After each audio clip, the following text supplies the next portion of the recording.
Hey guys, welcome back to the second video of the day. Now we will evaluate the current results of Manorama Industries Q1 FY26. सो इसमें क्या करेंगे ना हम लोग कि Manorama industries I think मैंने video Q3 के results के बाद या फिर maybe in the beginning of the Q4 FY25 बनाया था and then I explained the whole business model of this company और कैसे कैपेसिटी एक्सपेंशन ये लोग कर रहे थे वो सब मैंने एक्सप्लेन कर दिया है. If you want to know more detail about this company, I will paste the link in my description. You can check that. But अभी थोड़ा सा ब्रीफ एक देख लेते हैं यहाँ पे और थोड़ा सा फोरकास्ट भी देख लेते हैं कि कैसे इसका रेवेन्यू प्रोजेक्शंस है एंड क्या कंपनी में ग्रोथ है अभी. तो अगर आप देखोगे यहाँ पे तो Q1 FY25 से Q1 FY26 तक मैंने नंबर यहाँ पे पोस्ट किए हैं. And in FY25 company did around almost 770 crores like what they have committed. तो FY24 में रेवेन्यू था अराउंड 457 करोड़ और उसके बाद इन्होंने गाइडेंस दिया था 750 करोड़ का which is like 64% of the growth and they did basically वो उन्होंने वॉक द टॉक जो बोलते हैं ना वो किया है FY25 में. And in FY26 their revenue projection is like 1000 crore का वो रेवेन्यू करेंगे. नाउ वो ग्रोथ कितना हो जाता है on FY25? It is around 33% का ग्रोथ रेट हो जाता है. So people would come and say कि अच्छा pace of the sales growth वो तो कम हो गया है एंड वो सब स्टोरीज बनाते हैं. बट ये stories at the end of the beginning of the year, sorry at at the beginning of the year ये स्टोरी तो पता होती है मार्केट को कि इन्होंने 33% का रेवेन्यू गाइडेंस दिया है. सो लास्ट क्वार्टर जब उन्होंने कॉन कॉल किया था तो उसमें उसमें कुछ कंसर्न्स थे. In spite of that stock has grown in spite of वो सब जो जो भी चीज़ें थी वहाँ पे. अब मैं डिटेल में नहीं जाऊँगा क्योंकि ये छोट ब्रीफ वीडियो करना है हमें. बट फिर भी स्टॉक वहाँ से बढ़ा. अगर आप देखोगे Q1 FY26 में उन्होंने almost like 117% year on year growth post किया है. तो वो ऑब्वियसली Q1 FY25 में लोअर बेस था 133 crore and now they have increase their fractionation capacity. तो वो that is very obvious. So they did around 289 crores. So what market was expecting and what these guys जो basic other guys like other YouTubers they were expecting that in line with this 1000 crores का revenue करने वाले हैं. तो ये लोग 30% 35% का growth Q1 FY26 में पोस्ट करेंगे एंड अकॉर्डिंगली वो Q2 Q3 Q4 में उतना ही ग्रोथ रहेगा. सो ईयरली इनका 35 30 36% तक ग्रोथ आ जाएगा. But what they did they did around 289 crore which is 117% का इंक्रीज यहाँ पे हो गया है. पैट ग्रोथ भी इन्होंने लाइक 17% हुआ करता था वो ऑलमोस्ट लाइक 273% का पैट ग्रोथ है and PAT margin is improved from 10% to 17.5%. So वो भी इंक्रीज किया हुआ है यहाँ पे. EBITDA margin is also consistent as compared to last quarter. अगर आप देखोगे तो 27% का 27% ही ईयर ऑन ईयर तो बहुत ज़्यादा इंक्रीज है. केपिक्स इन लोगों ने ऑलरेडी वो फ्रैक्शनेशन कैपेसिटी का कर दिया है. तो जो जो स्टोरी था ना वो ये था जो कैपेसिटी एक्सपेंशन का जो स्टोरी था बेसिकली कि उनके पास FY24 में at the end of FY24 like 15,000 metric tons का कैपेसिटी था. Then they added like 25 metric tons का capacity fractionation capacity which is very important process in extraction of that cocoa butter equivalent, right. तो fractionation capacity डालने के बाद ना total उनका capacity हो जाता है 40,000 metric ton. But at the end of FY25 they said that they will only utilize 70% of that 25,000 metric tons. That means FY25 को जो टोटल रेवेन्यू आया पूरे साल का वो कितनी कैपेसिटी पे आया वो अराउंड ये 15,000 metric tons plus 17.5 metric tons of 25,000 metric tons. तो 32,000 मेट्रिक टन्स के ऊपर रेवेन्यू आया which comes around 1000 crore. But they did around कितना किया उन्होंने 770 करोड़ किया. वो इसलिए किया है क्योंकि ये जो कैपेसिटी एडिशन किया था वो Q1 FY25 में नहीं किया था, वो Q2 से स्टार्ट किया था. तो एडजस्ट कर अगर हम करते हैं Q1 को ये पूरे रेवेन्यू से वो अराउंड 700 करोड़ का ही आता है. ठीक है, तो वो है यहाँ पे इनका टोटल चीज़. तो अभी अभी ग्रोथ स्टोरी क्या बनती है ना कि अगर हम लोग देखते हैं कि FY24 में 15,000 मेट्रिक टन, FY25 में 32,000 मेट्रिक टन, राइट. तो उस पे 770 करोड़ ये एक्चुअल पिक्चर नहीं, उस पे रेवेन्यू बनता है 1000 करोड़ का 32,000 पे. एंड इफ दे एक्सपांड अगर ये फुल्ली यूटिलाइज कर लेते हैं 40,000 मेट्रिक टन को तो इनका revenue expected is around not 1000, it is 1200 crore. Company ने कंजर्वेटिव गाइडेंस कितना दिया है, 1000 करोड़ का दिया है। तो कंपनी में ट्रैक्शन कब बनेगा, अपसाइड कब बनेगा कंपनी में, जब मैनेजमेंट आके कॉन कॉल में ये बोलता है कि now they will capacity utilisation जो है वो 70% से बढ़ा के हम लोग 90%, 95% तक करेंगे, which means they will go to from 32,000 से 40,000 तक करेंगे। तो रेवेन्यू पोटेंशियल जो 1000 करोड़ का दिया है वो ऑब्वियसली वो बढ़ के ज्यादा हो जाता है, 1200 से 1300 करोड़ तक रेवेन्यू जा सकता है, which is around 58 to 60% year on year growth.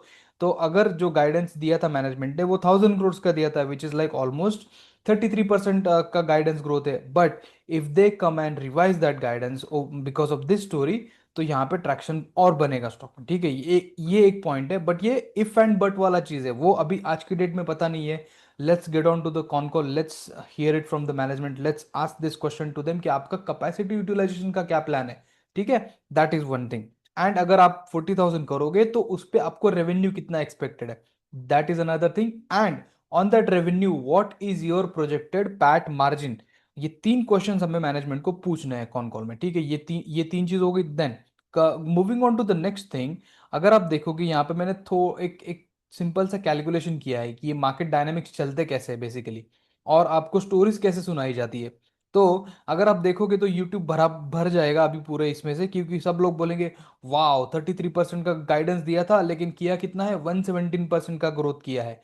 ठीक है, तो अभी इसको फ्यूचरिस्टिक वे में कैसे देखना है, तो ये 117% का तो ग्रोथ है वो ऑलरेडी स्टॉक प्राइस में फैक्टर्ड इन है, ऐसा नहीं है कि वो फैक्टर इन हुआ नहीं, वो फैक्टर्ड इन है। तो अगर मैं इसको पकड़ लेता हूँ, चलो 1200 करोड़ का रेवेन्यू वो लोग करते हैं, चलो मान लेते हैं कि वो 1200 करोड़ करेंगे, उन्होंने गाइडेंस भी बढ़ा दिया।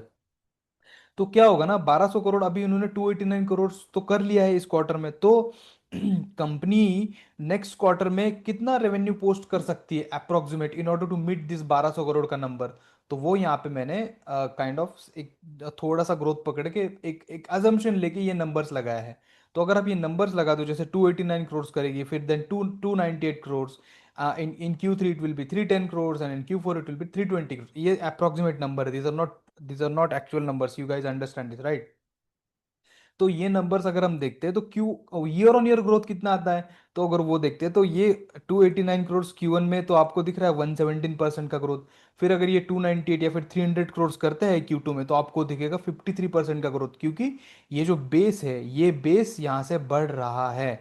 जैसे ये 133 करोड़ था तो 194 करोड़, 195 करोड़ है, राइट? तो ये 53 करोड़ हो जाएगा। तो अभी नेक्स्ट नेक्स्ट आपको, अभी यहाँ पे तो रोज ही पिक्चर पेंट करेंगे लोग, ठीक है, अभी तो यूट्यूब पूरा भर जाएगा, ट्विटर भर जाएगा 117% ग्रोथ।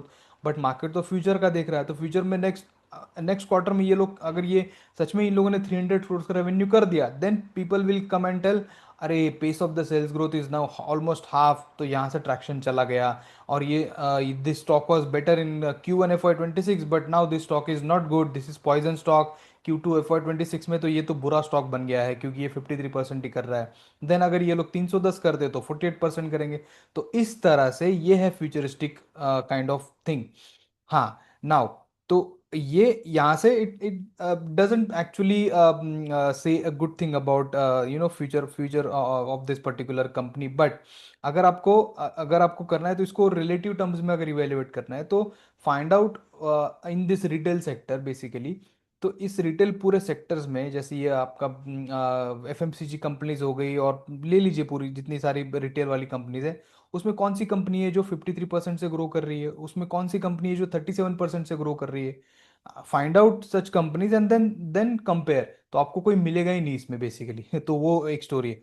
अभी ये जो स्टोरी है, मान लेते हैं कि यहाँ पे ट्रैक्शन निगेटिव साइड में जाता है, अगर ये ऐसे ग्रोथ करता है 117, 53%, 48, तो ये ट्रैक्शन अपसाइड में कब होगा, जब management comes and revise the guidance. ठीक है, अगर ये ऊपर ऊपर की साइड में रिवाइज करते चले गए 1200 से मान लीजिए 1300, 1400, 1500 करोड़, देन परहैप्स ये ट्रैक्शन जो है, ये जो निगेटिव साइड में जा रहा था, ये अपसाइड ऊपर की साइड में जाता हुआ आपको दिख सकता है। तो this is all about Manorama industry, these are my thoughts actually. It may not be right, it may be right, it may be wrong, but whatever I'm thinking, I'm just presenting in front of you. You guys can comment in the comment section and let me know what you think about this. But this is good company, good business, uh, growing at a good pace actually. The question is, if it is growing better than its peer, then why not give value to this business, and why go somewhere else, right? So एक ये question आता है, ठीक है। अभी next company पे चलते हैं। वो है एस जी मार्ट। तो एस जी मार्ट का मैंने लास्ट टाइम वीडियो बनाया था, और ये कंपनी आई थिंक 1 या 1.5 सालों से फंसी पड़ी है बेसिकली। तो इसमें अगर आपको पिक्चर पूरा समझना है ना, तो इसमें इसमें आपको पूरी स्टील की स्टोरी समझनी पड़ेगी, क्योंकि इनका जो बिजनेस है ये स्टील की स्टोरी के ऊपर है, और जो है वो गवर्नमेंट स्पेंडिंग के ऊपर है। So whenever there is increase in the government spending, infrastructure की एक्टिविटीज में बूस्ट आएगा। And once the infrastructure activities, जैसे रोड कंस्ट्रक्शन, फिर आपका affordable housing loan, and then वो सब चीज़ों में जब जब जब आपको यहाँ पे बूस्ट दिखता है, जब आपको टेलविंड दिखता है, तो automatically this company like operates in a model of like D mart का जैसा मॉडल है। ये लोग वैसे ही बल्क में खरीदते हैं और बल्क में बेचते हैं, काइंड ऑफ मॉडल है इनका। वो मैंने लास्ट टाइम पूरे वीडियो में आपको बताया था कि बी टू बी मॉडल है, और एक जो इनका सर्विसिंग का मॉडल है, सर्विस सेंटर्स जो है वो, राइट। तो सर्विस सेंटर में 4 to 5% का एबिटा ग्रोथ उनको एक्सपेक्टेड है, and this B2B model is like 3% is the dream, और 4% is the dream EBITDA in this particular B2B, क्योंकि ये वॉल्यूम का गेम है। तो वही हुआ है इस क्वार्टर में। अगर आप देखोगे तो best thing which has happened in this quarter is that they reached the EBITDA margin of 3.1%. That is the only best thing happened in the Q1 FY26. Now I want to see that this margin going towards 4%, या फिर वो maintain रहे। और अगर इसमें सोने पे सुहागा हो जाएगा, अगर ये जो गवर्नमेंट स्पेंडिंग का जो आप डेटा देखो जाके वेबसाइट के ऊपर, ये डेटा मंथ ऑन मंथ ये इंक्रीज हो रहा है, क्योंकि लास्ट 2 साल से तो कोई स्पेंडिंग में ज़्यादा इम्प्रूवमेंट नहीं था। बट अभी आप देखोगे ना, इंफ्रास्ट्रक्चर कंपनीज के रिजल्ट्स बेटर आना स्टार्ट हो गए हैं। जो रियलिटी कंपनीज है उसके रिजल्ट्स बेटर आना स्टार्ट हो गए हैं। Recently we have seen that cement sector में जो सेक्टर मरा पड़ा था, वो उसमें आप देखोगे 10% volume growth, 15% volume growth these companies are posting. So it is indicating what, कि गवर्नमेंट का जो केपेक्स का स्पेंडिंग का जो स्पीड है वो बढ़ रहा है। और ऑब्वियसली उसका इम्पैक्ट यहाँ पे भी दिखना चाहिए, मेरे हिसाब से तो दिखना चाहिए। बट अगर नहीं आता है, that means these guys are not doing their job right. So that's and definitely we have to punish by cutting our cutting our position, or totally exiting, whatever you think. I'm not recommending you guys anything, but that is the thing. But इसको आप थोड़ा सा समझ के सोच के then take your decision. So this is because they have the potential, they have the prodigy, they have the capability to scale up this business। जो उन्होंने नंबर्स दिखाए ना, वो नंबर्स वो कर सकते हैं, क्योंकि ये बहुत ज़्यादा वॉल्यूम का ग्रोथ है।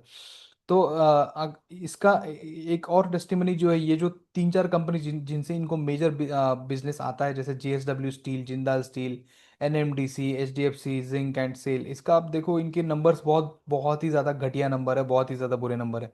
तो वही है, स्टील का साइक्लिसिटी है। And if you are stuck in that down cycle, then मैं पता नहीं वो अप साइकिल कब आएगा। तो इसमें अप साइकिल तभी आएगा government spending. So keep track on the government spending numbers, and then decide.